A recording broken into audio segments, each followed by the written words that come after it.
Buenas tardes, esta es la lectura del Santo Evangelio según San Marcos, capítulo 6, versículos del 1 al 13, y se trata sobre Jesús en Nazaret y la misión de los 12 discípulos. Y dice así: salió Jesús de allí y vino a su tierra, y le seguían sus discípulos. Y llegado el día de reposo, comenzó a enseñar en la sinagoga, y muchos oyéndole se admiraban y decían: ¿de dónde tiene estas cosas? ¿Y qué sabiduría es esta que le es dada, y esos milagros que por sus manos son hechos? ¿No es este el carpintero, hijo de María, hermano de Jacobo, de José, de Judas y Simón? ¿No están aquí también con nosotros sus hermanas? Y se escandalizaban de él. Mas Jesús les decía: no hay profeta sin honra sino en su propia tierra y entre sus parientes y en su casa. Y no pudo hacer allí ningún milagro, salvo que sanó unos pocos enfermos, poniendo sobre ellos sus manos. Y estaba asombrado de la incredulidad de ellos, y recorría las aldeas del alrededor enseñando. Después llamó a los 12 y comenzó a enviarlos de 2 en 2. Y les dio autoridad sobre los espíritus inmundos, y les mandó que no llevaran nada para el camino, ni alforja, ni pan, ni dinero en el cinto, sino que calzasen sandalias y no vistiesen 2 túnicas. Y les dijo: donde quiera que entréis en una casa, posad en ella hasta que salgáis de aquel lugar. Y si en algún lugar no os recibieren ni os oyeren, salid de ahí y sacudid el polvo que está debajo de vuestros pies para testimonio a ellos. De cierto os digo que en el día del juicio será más tolerable el castigo para los de Sodoma y Gomorra que para aquella ciudad. Y saliendo, predicaban que los hombres se arrepintiesen, y echaban fuera muchos demonios, y ungían con aceite a muchos enfermos, y los sanaban. Esta es la palabra de Dios. En el Evangelio de hoy, San Marcos nos relata cómo la gente oía admirada a Jesús predicar. También sabían de los milagros que Jesús hacía demostrando su poder sobre los demonios, sobre las fuerzas de la naturaleza, las enfermedades y aún la muerte. El conocer estas manifestaciones debían haber aumentado la fe de sus seguidores. Sin embargo, el capítulo que hoy comienza nos habla de la falta de fe de sus hermanos y paisanos de Nazaret. Jesús visita su pueblo natal. Antes de esta visita, Jesús demuestra su infinito poder realizando extraordinarios milagros, haciendo que los demonios abandonen a un poseído, calmando la tormenta en el mar, curando a la mujer con una enfermedad crónica y resucitando a la hija de Jairo. La gente en su pueblo natal sabe de estos milagros y tendrían muchísimas razones para estar orgullosos que uno de ellos, de Nazaret, estuviera realizando tales prodigios, pero no lo hace. En vez de eso, como Jesús nunca hizo cosas extraordinarias entre ellos, se extrañaban y ponían en duda de lo que se decía de su actuación en otros lugares y de que ya fuera famoso. Nazaret era una aldea, era un pequeño pueblo de entre 500 y 1000 personas, un pueblo lo suficientemente pequeño para que todos se conocieran. Y Jesús entra al pueblo seguido de sus discípulos como un maestro, como una persona importante, no como un niño local cualquiera que regresa al pueblo. Y Jesús comenzó a enseñar en la sinagoga, el centro religioso y social de la comunidad. La gente está sorprendida viendo la sabiduría de Jesús y conociendo las maravillas que Jesús hacía. Algunos del pueblo lo reciben bien, pero otros, llenos de envidia y prejuicios, preguntan: ¿no es este el carpintero, hijo de María? Y se sentían enojados, diciendo que Jesús solo era un joven del pueblo que quería hacerse el importante. ¿No es este el carpintero? Los vecinos de Jesús no están dispuestos a aceptar que él sea nada más que un carpintero y no un maestro. Hasta usan una frase despectiva: ¿acaso este no es el hijo de María? No se refieren al hijo de José su padre, sino que usan esa frase como para poner en duda el origen de Jesús. Creían conocerlo, pero en realidad no lo conocían. Fue tal la falta de fe que el Señor no pudo hacer ningún milagro en su propia tierra y solamente sanó unos pocos enfermos poniendo sobre ellos sus manos. Jesús recibió toda su educación humana de María, de José y de sus paisanos de Nazaret.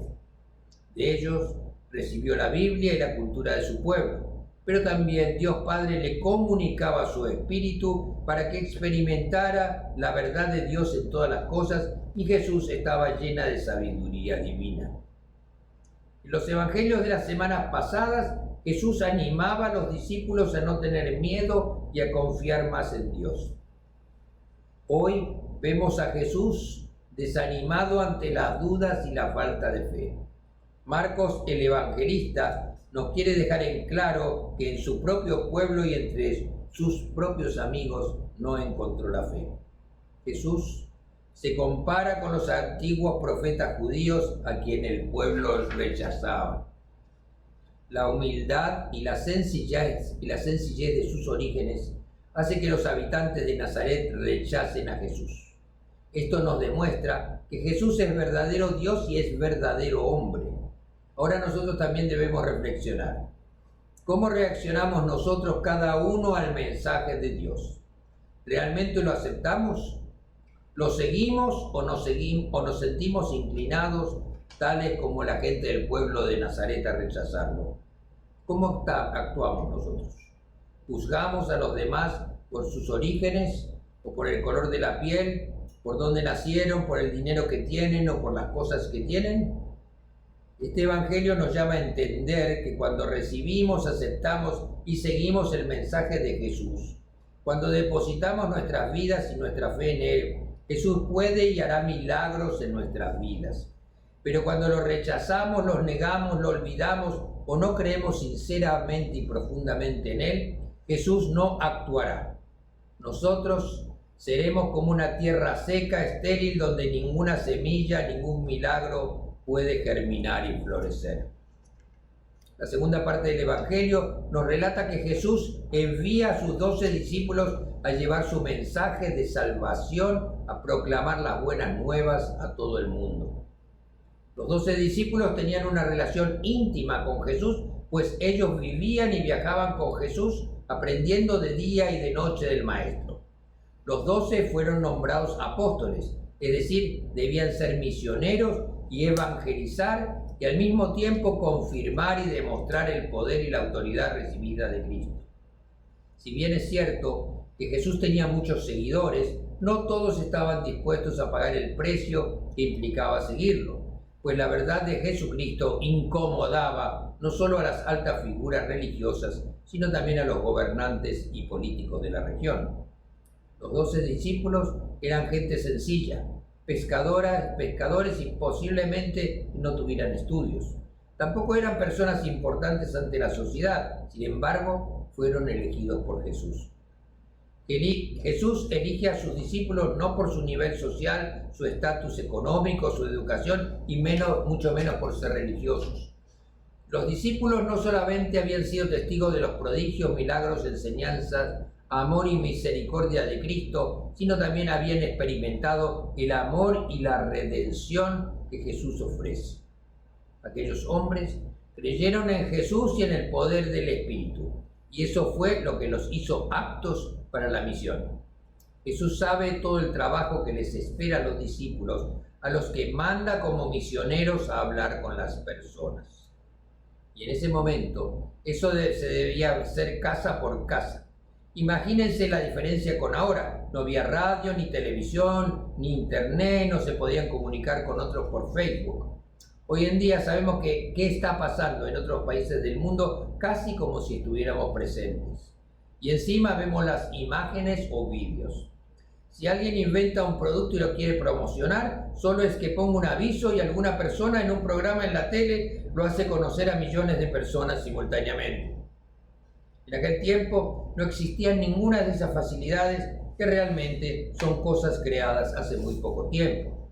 En tiempo de Jesús podían hablar del mensaje de Jesús en las iglesias o en las plazas públicas o a grupos más numerosos con el riesgo de encontrarse con gente muy contraria y se podían meter en problemas, tal como les pasó a muchos discípulos más adelante que por expresar su fe fueron encarcelados, torturados y murieron.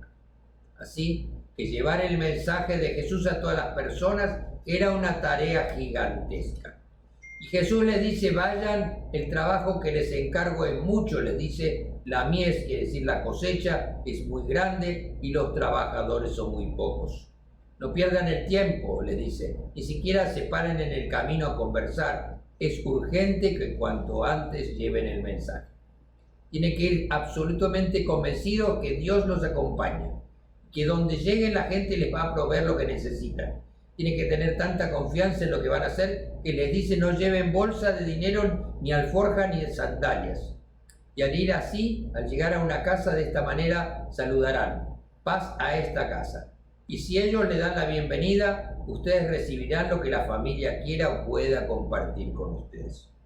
Ustedes serán parte de esas familias y comerán lo que les den y vivirán con ellos. Y ustedes sanarán a sus enfermos y les dirán, el reino de Dios está cerca de ustedes. La casa es el lugar en que los misioneros tienen los primeros intercambios, las primeras relaciones, agradeciendo los gestos humanos del comer, del beber y del descanso como los medios sencillos y normales para comunicar el Evangelio. Traer paz es condición al iniciar la misión, es decir, compartir y disfrutar con todos la plenitud de la vida, de las buenas relaciones humanas. Compartir con alegría verdadera es el verdadero signo que caracteriza la llegada del reino de Dios. No hay que buscar la comodidad. Es indispensable ser bienvenidos y disfrutar y agradecer lo que reciban. Existe también la posibilidad que haya gente que lo rechace. Cuando lleven el mensaje habrá quienes lo reciban y quienes lo rechacen. Pero Jesús le dice que en cualquier ciudad, cuando no lo reciban o lo rechacen, no se enojen. Solo dense la vuelta y saliendo por las calles digan, aún el polvo de vuestra ciudad que se ha pegado a nuestros pies, lo sacudimos contra vosotros. Pero sepan que el reino de Dios se ha acercado a ustedes y ustedes lo han rechazado. De la misma manera que Jesús llamó a aquellos quienes quizás no eran los más adecuados entre la sociedad, hoy Dios nos sigue llamando a personas como a ti y a mí.